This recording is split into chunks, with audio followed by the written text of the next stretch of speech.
കാഞ്ഞിരപ്പള്ളി ബൈപ്പാസിന്റെ നിലവിൽ പണി നിർത്തിവെച്ചതുമായി ബന്ധപ്പെട്ട് പുറത്തുവന്നിട്ടുള്ള ആരോപണങ്ങൾ തികച്ചും അവാസ്തവവും രാഷ്ട്രീയ പ്രേരിതവുമാണെന്ന് സ്ഥലം എംഎൽഎ കൂടിയായ government chief whip doctor N Jayaraj.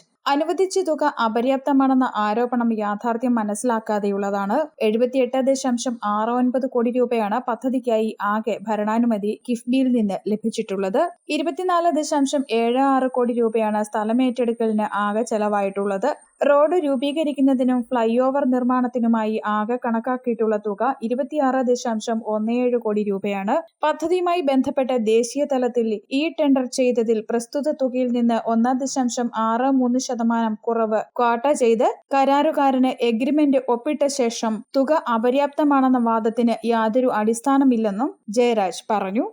ഒന്നാമത്തെ പ്രശ്നം ഇതാണ്.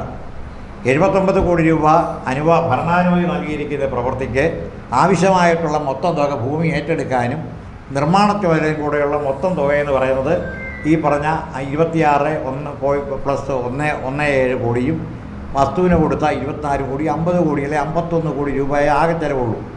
ബാക്കി കിടക്കുന്ന മുഴുവൻ തുക ഇതിൻ്റെ ഭരണാനുമതി തുകയായി കിടക്കുന്നതാണ്. അപ്പോൾ ഒന്നാമത്തെ പ്രശ്നം പറഞ്ഞത് പണമില്ലാത്തത് കൊണ്ടാണ് ബൈപ്പാസിന് നിർമ്മാണം വൈകി എന്നുള്ള പറയുന്നതിനകത്ത് രേഖകൾ പരിശോധിച്ചാൽ 10 രൂപ മുടക്കിയാൽ ആർക്കും അറിയാം, അല്ലെങ്കിൽ ഞാൻ കൊടുക്കാം. രേഖകൾ പരിശോധിച്ചാൽ അറിയാം പണത്തിൻ്റെ അഭാവം എന്ന് പറയുന്നതിനകത്തില്ല. മാത്രമല്ല ഈ വർക്ക് ഏറ്റെടുത്ത കരാറുകാരൻ ഇതൊരു ഓപ്പൺ ടെൻഡറാണ്. ഇന്നലെ ഇവിടെ സൂചിപ്പിച്ചൊരു കാര്യം, ഇന്ത്യയിലെ ഏത് കമ്പനിക്കും ഇതിൽ പങ്കെടുക്കാം, ഏത് കർഷക കമ്പനിക്ക് പങ്കെടുക്കാം. ആദ്യത്തെ ഘട്ടമെന്ന് പറയുന്നത് നിങ്ങൾക്ക് തന്നെ അറിയാം, ഒരു കരാർ വന്നു കഴിഞ്ഞാൽ ടെൻഡർ ഓപ്പൺ ചെയ്യുമ്പോൾ ആദ്യത്തെ പ്രീ ക്വാളിഫിക്കേഷനാണ്. ഈ നിർമ്മാണ ചുമതല ഏറ്റെടുക്കാനുള്ള മുൻകാല അനുഭവങ്ങളും പരിചയങ്ങളും ഉണ്ടോ എന്ന് നോക്കും. ആ ക്വാളിഫിക്കേഷൻ ഉണ്ടെങ്കിൽ അത്രയും കമ്പനികളെ മാത്രം മാറ്റും. ആ കമ്പനികളുടെ കൊടുത്തിരിക്കുന്ന കൊട്ടേഷൻ പ്രകാരമുള്ള ഫിനാൻഷ്യൽ ബിഡ് എന്ന് പറയുന്ന സാങ്കേതിക തുക എത്രയാണ് വെച്ചിരിക്കുന്നത് നോക്കും.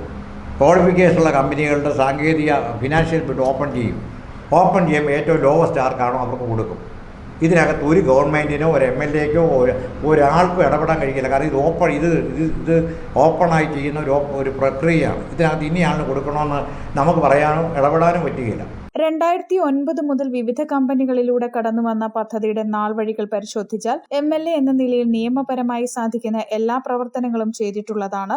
2011 കാഞ്ഞിരപ്പള്ളി MLA ആയി ചുമതലയേറ്റപ്പോൾ നിലവിൽ ഹൈക്കോടതിയിൽ കേസിൽപ്പെട്ട് യാതൊരു തുടർ നടപടിയും സാധിക്കാത്ത അവസ്ഥയിൽ നിന്ന് നിതാന്ത ശ്രമത്തിലൂടെയാണ് കാഞ്ഞിരപ്പള്ളി ബൈപ്പാസിന് ജീവൻ വെപ്പിച്ചതും പദ്ധതി ഇപ്പോഴത്തെ സ്ഥിതി വരെ എത്തിച്ചതും. 2023 ഓഗസ്റ്റ് മാസം 3-ാം തീയതി എഗ്രിമെന്റ് ഒപ്പിട്ട കരാറുകാരന് പദ്ധതി പൂർത്തിയാക്കാൻ അനുവദിച്ച സമയം 2025 ഫെബ്രുവരി 9 അവസാനിച്ചതാണ്. കിഫ്ബിയുടെ ഗുണപരിശോധനാ സെൽ പരിശോധിച്ചതിൽ നിർമ്മാണത്തിന്റെ 40% മാത്രമാണ് പൂർത്തിയാക്കിയതായി കണ്ടെത്തിയത്. തുടർന്ന് ശക്തമായ താക്കീത് നൽകുകയും 2025 ജൂൺ 30 വരെ താൽക്കാലികമായി കാലാവധി നീട്ടിക്കൊടുക്കുകയും ചെയ്തു. എന്നിട്ടും കരാറുകാരൻ പ്രവൃത്തി ചെയ്യുന്നതിൽ ലക്ഷ്യം കൈവരിക്കാൻ സാധിക്കാത്ത സ്ഥിതി MLA എന്ന നിലയിൽ കിഫ്ബിയുടെ ശ്രദ്ധയിൽ കൊണ്ടുവരികയും കരാറുകാരനെ ഒഴിവാക്കാൻ തീരുമാനത്തിലെത്തുകയും ചെയ്തു. നിലവിലെ കരാറുകാരനെ തന്നെ ചുമതല ഏൽപ്പിച്ചാൽ 1 വർഷം കഴിഞ്ഞാലും പദ്ധതി ഇതേ നിലവാരത്തിൽ മാത്രമേ തുടരൂ എന്ന ബോധ്യത്തിലാണ് കരാറുകാരനെതിരെ നടപടികൾ സ്വീകരിച്ചതെന്നും വസ്തുതകൾ ഇതായിരിക്കെ പ്രതിപക്ഷം ഇക്കാര്യത്തിൽ കരാറുകാരന്റെ ഭാഗം കേട്ടില്ല